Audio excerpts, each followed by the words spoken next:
So now we come to the topic of clean eating. Clean eating basically says focus on the foods that are rich in vitamins and minerals and cut out the foods that are highly processed and have a lot of chemicals in them. And I'm a big fan of that approach. I don't exactly like to lump myself into the clean eating camp for a number of reasons. First of all, it can be very restrictive.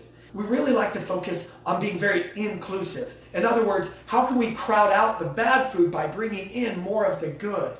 The easiest way to get somebody to crave a pizza is to say, you can't have pizza. So if instead we say, you know what, eat the pizza, but let's also add in some other foods, then that's going to be a little bit more sustainable, and it's not going to drive you nuts when you see your friends eating pizza, or you go over to your friend's house and you're having to lug your own groceries with you because you're eating clean.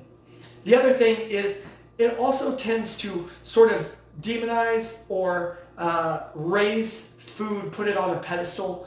This idea that you're either eating clean or you're not, it creates sort of a judgment around food. And also you could be on plan or off plan. Oh, I'm just not eating clean this week, I'll get back on next week.